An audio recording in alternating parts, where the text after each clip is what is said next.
Hello students, आज हम लोग यूक्लिड डिवीज़न लेमा के बारे में पढ़ेंगे। यूक्लिड डिवीज़न लेमा जो कि क्लास 10 के फर्स्ट चैप्टर रियल नंबर्स पे बिलोंग करता है।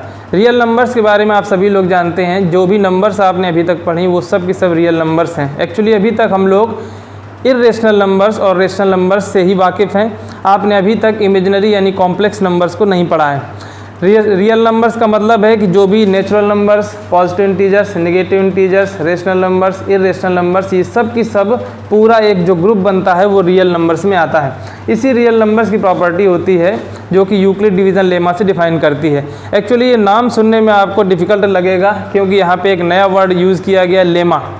सो before starting Euclid division lemma, first of all I want to explain what is the lemma. दो चीज़ें आपने पढ़ी हैं, लेमा एंड एल्गोरिथम। अब क्वेश्चन ये उठता है कि आपने लेमा और एल्गोरिथम में किस तरह से डिफरेंस आपको समझ में आना चाहिए। तो मैं आपको यहाँ पे बिल्कुल इजी लैंग्वेज में समझा दूँ। Lemma is a proven statement, जिसको प्रूव नहीं करना है। सिर्फ ये स्टेटमेंट दूसरी चीज़ों को प्रूव करने में यूज़ किया जा सकता है। प्रूवन स्टेटमेंट का मतलब आप यूनिवर्सल ट्रुथ की बात कर सकते हैं। जैसे अगर मैं बोल दूँ the sun rises from the east, सूरज पूर्व से निकलता है, तो इसको हम लेमा की कैटेगरी में रखेंगे क्योंकि सूरज पूर्व से निकलता है, इसको प्रूव करने की ज़रूरत नहीं है। इसी तरह से हम कह दें the earth moves around the sun, पृथ्वी सूर्य के चारों ओर चक्कर लगाती है, ये भी हमारा एक सार्वभौमिक सत्य है, यूनिवर्सल ट्रुथ है, तो इसको हम लेमा कहेंगे। एल्गोरिथम क्या होती है? एल्गोरिथम में एक स्टेप वाइज प्रोसीजर मिल जाता है आपको। स्टेप बाय स्टेप आपको मालूम होता है कि फर्स्ट स्टेप में इस तरह से क्वेश्चन लगेगा, सेकंड स्टेप में क्या करना है, थर्ड स्टेप में क्या करना है और लास्ट में आंसर क्या निकलना है, तो वो हमारा एल्गोरिथम बन जाता है। एक्चुअली जब हम लेमा को यूज़ करके किसी क्वेश्चन को सॉल्व करते हैं तो वो ऑटोमेटिक यूक्लिड डिवीज़न एल्गोरिथम बन जाता है। तो आपको कंफ्यूज नहीं होना है लेमा और एल्गोरिथम में। लेमा एक प्रूवन स्टेटमेंट है जिसको हम यूज़ करते हैं किसी दूसरे स्टेटमेंट को प्रूव करने में, जबकि एल्गोरिथम का मतलब है कि आपको स्टेप वाइज एक प्रोसीजर दे दिया जाएगा किसी भी क्वेश्चन को सॉल्व करने के लिए। तो ये तो फ़र्क हुआ लेमा और एल्गोरिथम में। अब बात है Euclid division lemma. Actually Euclid ने कोई भी नई चीज़ नहीं बताई। जो चीज़ आप लोग 6th क्लास ऑनवर्ड से पढ़ रहे हैं, आप लोग ने क्लास फर्स्ट से जो पढ़ा है, भाग देना, गुणा करना, उसी चीज़ को यूक्लिड ने एक नया नाम दे दिया और बोल दिया यूक्लिड डिवीज़न लेमा। सपोज़ आपके पास 10 चॉकलेट्स हैं और आपको 3 स्टूडेंट्स में उनको डिस्ट्रीब्यूट करना है। तो आप जब 3 स्टूडेंट्स में 10 चॉकलेट बांटेंगे तो आप देखेंगे कि हर एक स्टूडेंट को 3 चॉकलेट मिल जाएगी और एक चॉकलेट आपके पास रिमेनिंग शेष रह जाएगी। तो ये आपका एक रिमाइंडर हो गया।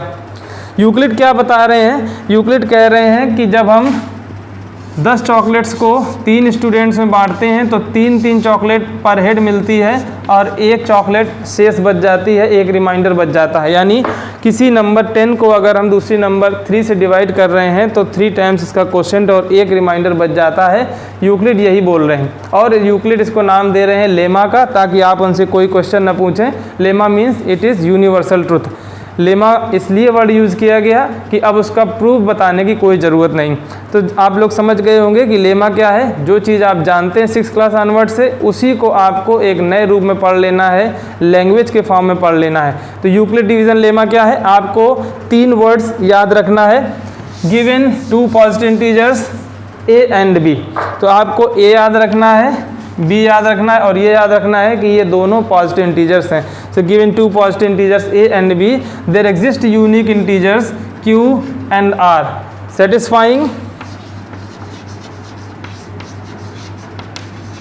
किस कंडीशन को सेटिस्फाई करते हैं? A equal to B Q plus R, where 0 is less than और equal to R is less than B.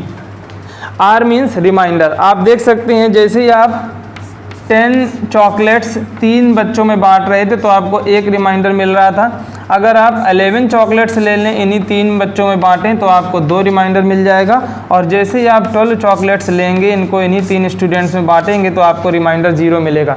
यानी जो रिमाइंडर है वो 0 आ रहा है, 1 आ रहा है, 2 आ रहा है, लेकिन इस ए से यानी इस 3 से बड़ा नहीं हो रहा है किसी भी केस में। इसी कंडीशन को यहाँ दिखाया गया, 0 इज़ लेस देन और equal to R is less than B. आप लोग 9th क्लास में रिमाइंडर थ्योरम में भी पढ़े थे, dividend equal to divisor into quotient plus reminder.